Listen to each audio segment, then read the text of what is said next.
All right, guys, we are doing some pulling exercises. Pulling. Okay, and we're using bands today. So these are band exercises. This is a follow-up to the pushing day. Okay, so that day it was all about pushing weight away from us. We got the shoulders, the chest, we got our triceps. Today is going to be pulling. So we're getting our back, we're getting our biceps.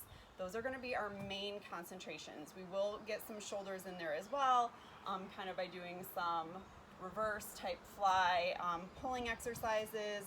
I kept those on the pull day because they get into the back so much as well. Okay, words are hard right now.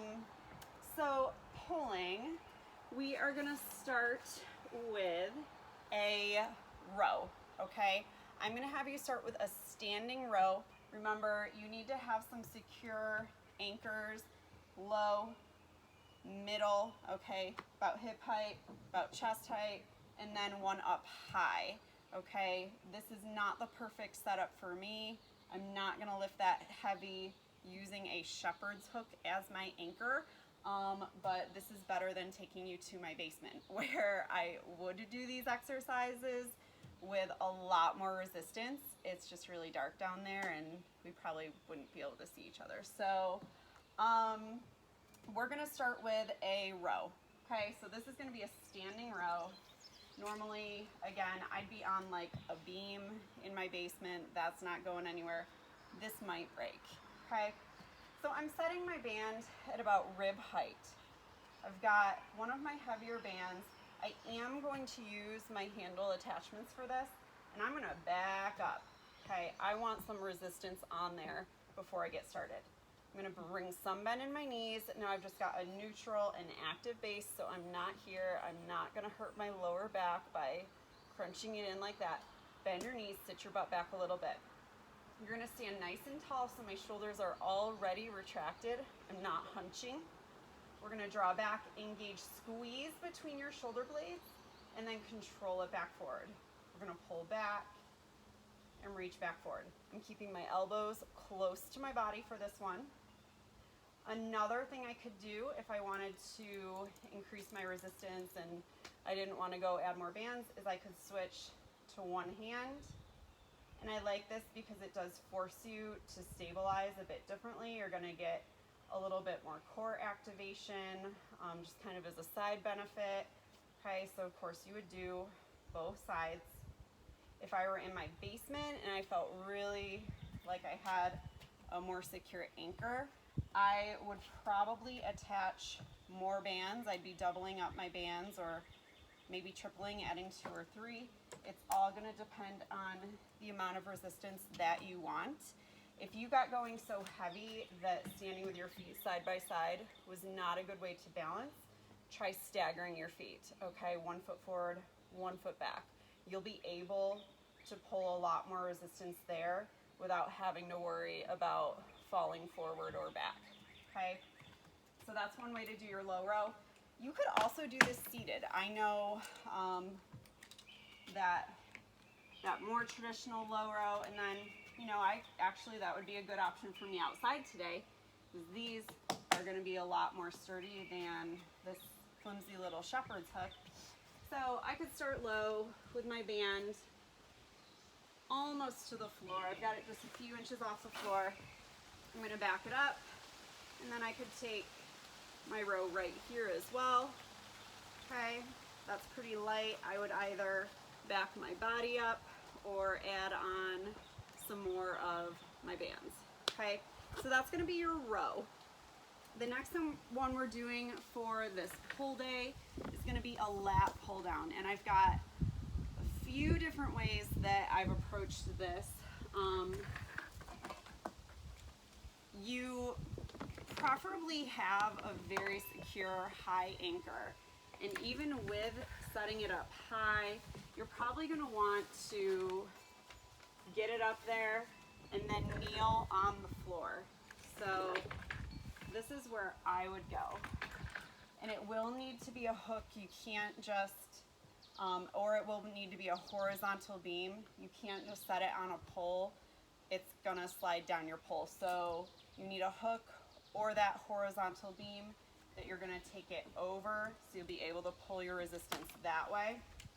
Okay, so I would get it set up, and the way I like to do this, I know I'm gonna want more resistance. I usually will come down and kind of sit right towards my heels. I'm gonna grip the band itself because it's just too long for where I'm currently set up. I'm gonna hinge back just a little bit, tiniest bit, and now I'm pulling down. What I'm thinking about engaging are my lats. So right here, think about coming around the outside of underneath your arm and that upper back right out here. So you're gonna pull down, hold it for a second, and then control it back up.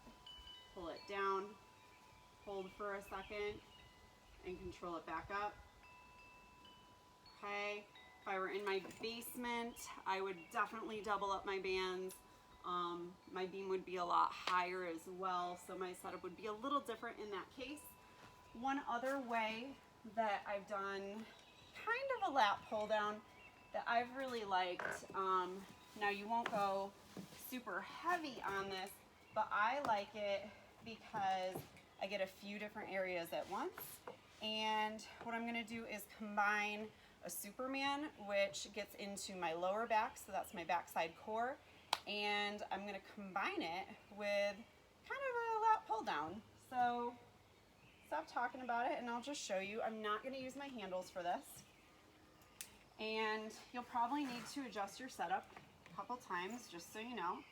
You come down, you'd be setting your band on a low pull, and I'm gonna back up a little bit.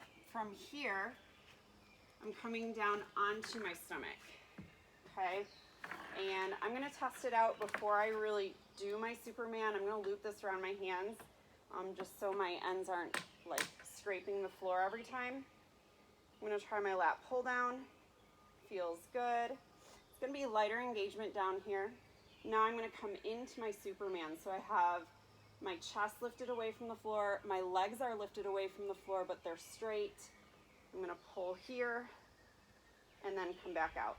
So I like this, again, because I'm targeting a few different areas, but the downside, if there is one, is that you're definitely not gonna use, you really can't use as much resistance here. You're gonna move on your mat as you could load up if you were doing that kneeling version, okay? Next, we are doing a straight arm pull down. Now this could be a straight arm pull down, or it could be a straight arm pull over. Where we wanna get our resistance is from here, resisting, resisting, resisting as we pull it over. Okay, so if we were doing a straight arm pull down, you would need to set your resistance up on a sturdy beam. If you have a higher one, you could do this standing.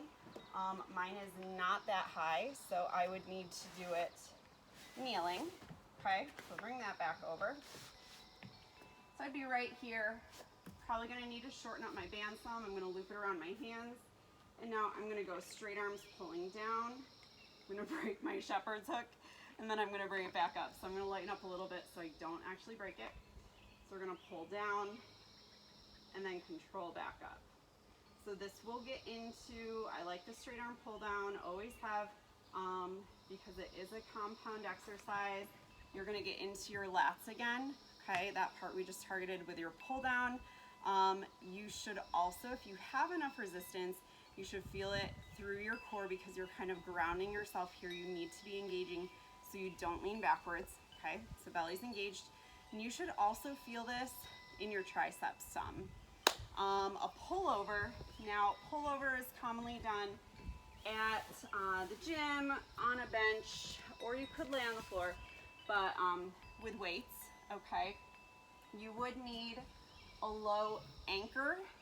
Pull itself, just a pull, is probably not gonna work. So I'm gonna use, I've got this tiny little ledge here that I'm hoping will work and hold my band. But I would set up again, so I'm just changing my body position. But again, that weight, that resistance is gonna start when my hands are over my head. I'm gonna pull it forward, straight arms, and then I'm gonna control it back, okay? Pull it forward and control it back. Okay, this is one, if you were using weights, you'd be taking probably one heavy dumbbell, or you could even be doing this with a bar. And one thing I want you to try to do is keep your lower back pulling down to either your floor if that's where you are, or on your bench if you're on a bench. So keep drawing that lower back down to the bench. You start with your resistance loaded here, bring it up. You can take it to your chest, you can take it a little bit lower if you'd like, and then reach back overhead. So that's your straight arm pull down or pull over. And then the last thing, oh no, we've got a couple more. Rear delt fly, okay? In the push day, we did a pec fly, okay? Starting with that weight behind us, the load was here. Today, we're gonna start here, and the resistance will be as we're drawing the arms out wide. So this is gonna get into the back of your shoulders and also into your upper back, okay? So I would just use a beam. Beam is good. And take your band. This is one that I don't usually like to use handles on. I just like to hold the band itself. I'd bring it around your beam, okay? And then I like to crisscross the band on this one, so I'll actually cross them over so it's really looped. And then I'll work on finding the resistance that I want, so I shortened up a little bit. I'm gonna back up so I've got tension right from the get-go. Small bend in those elbows. I'm gonna open out. Pause for a second here, find that engagement, and then control it back forward. We're gonna reach out, pause, come back forward. So we've got tension the whole time. Unlike when you do this with dumbbells, because with dumbbells, you have no tension when you're at the start. You really start to get it around here, you really feel it there, and then it's gone by the time you bring your hands back down. So this one I like a little bit better with bands or with a cable setup, okay?